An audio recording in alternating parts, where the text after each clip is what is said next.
तो दोस्तों इस वीडियो के अंदर हम बात करेंगे रुचि सोया के एफपीओ के बारे में, जो कि 24 मार्च को ओपन होने वाला है। तो दोस्तों इस महीने क्या हुआ है कि हमें आईपीओ या एफपीओ से रिलेटेड जो वीडियोस हैं वो बहुत कम बनाने को मिले हैं। कारण उसका क्या है कि मौका ही नहीं मिला है। मौका क्यों नहीं मिला? क्योंकि पहले जो है एलआईसी का आईपीओ आने वाला था, तो एलआईसी का आईपीओ आने वाला था, तो इस कारण क्या है कि जो बाकी जो आईपीओस थे वो अटके हुए पड़े थे। क्योंकि एलआईसी का जो आईपीओ है उसका इश्यू साइज काफी बड़ा है, तो इस कारण क्या है कि उसके आसपास ज्यादा आईपीओस नहीं ला सकते। तो इस कारण क्या है कि बाकी जो आईपीओस है वो भी अटके हुए पड़े थे एलआईसी के आईपीओ के कारण। और क्या है कि उसके बाद मार्केट के अंदर गिरावट होगी, रशिया यूक्रेन का वॉर आ गया, उसके बाद क्या है कि एलआईसी आईपीओ को भी होल्ड कर दिया गया। तो अब क्या है कि रुचि सोया का एफपीओ आने जा रहा है 24 मार्च को।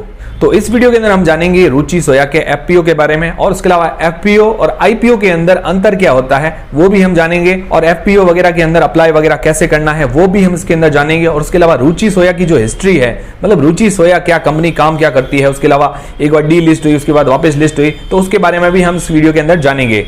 तो दोस्तों वीडियो शुरू करने से पहले आप हमारे टेलीग्राम चैनल को ज्वाइन कर सकते हैं। वहां क्या है कि आपको नोटिफिकेशन वीडियो का हाथों हाथ मिल जाता है। उसके अलावा स्टॉक मार्केट की छोटे मोटे अपडेट्स आपको हाथों हाथ मिल जाते हैं, उसकी लिंक डिस्क्रिप्शन के अंदर है। तो दोस्तों रुचि सोया का एफपीओ 24 मार्च को आने वाला है। तो एफपीओ और आईपीओ के अंदर अंतर क्या होता है? तो एफपीओ का मतलब होता है फॉलो ऑन पब्लिक ऑफर, और आईपीओ का मतलब होता है इनिशियल पब्लिक ऑफरिंग।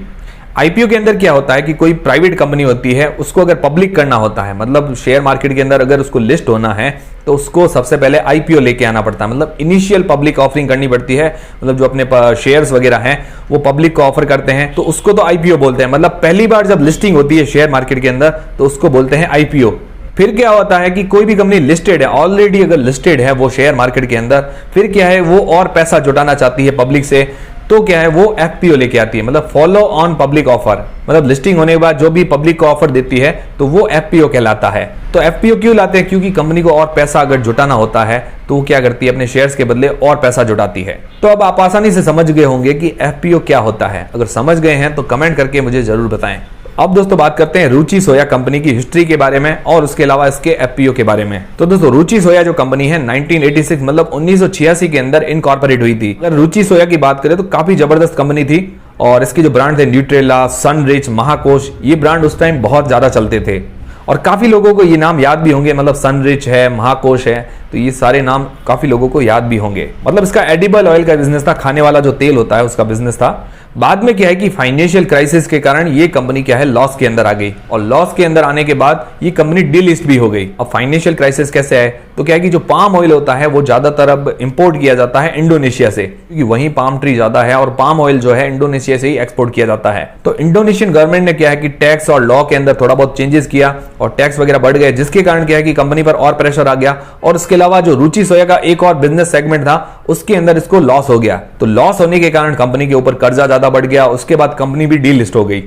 फिर इसके ऊपर कर्जा भी था। डीलिस्ट होने के बाद क्या है कि पतंजलि के बाबा रामदेव जी हैं, उन्होंने इस कंपनी को खरीद लिया। खरीदने के बाद क्या है कि इसको वापस लिस्ट करवाया गया। तो ये जब लिस्ट हुआ था लगभग 27 जनवरी 2020 को, लगभग 16 रुपए के आसपास, और उसके बाद इसने बहुत जबरदस्त रिटर्न दिए, मतलब 3 से 4 महीनों के अंदर बहुत जबरदस्त रिटर्न दिए। उसके बाद ये 1500 के आसपास चला गया, मतलब 3 से 4 महीनों के अंदर इसने 100 गुना तक के रिटर्न दिए हैं। और अभी जो इस शेयर की प्राइस चल रही है लगभग 900 रुपए के आसपास। और जो बाबा रामदेव जी के पास जो हिस्सेदारी है लगभग 99% की, मतलब प्रमोटर्स के पास जो हिस्सेदारी है लगभग 99% की। अब क्या है कि कंपनी और थोड़ा पैसा जुटाने के लिए, और इसके अलावा जो अपनी हिस्सेदारी है 99% की, वो थोड़ा कम करने के लिए क्या है कि एफपीओ लेके आ रही है। लगभग 75% तक की अपनी हिस्सेदारी कर सकती है, और बाकी जो शेयर्स हैं उसका एफपीओ लेके आएगी। तो एफपीओ जो लेके आएगी मतलब फॉलो ऑन पब्लिक ऑफर लेके आएगी। उसकी जो डेट है ओपन होने की 24 मार्च को, और उसकी क्लोजिंग डेट है 28 मार्च को। और दोस्तों एक और बात, आपको आईपीओ में अप्लाई करना हो या एफपीओ में, आपके पास डीमेट अकाउंट होना जरूरी है। तो अगर किसी के पास भी डीमेट अकाउंट नहीं है तो फ्री में डीमेट अकाउंट बनाने की लिंक डिस्क्रिप्शन के अंदर है। एंजल वन पर बिल्कुल फ्री में डीमेट अकाउंट बन रहा है। तो ये तो सारी रुचि सोया की हिस्ट्री आपको समझ में आ गई।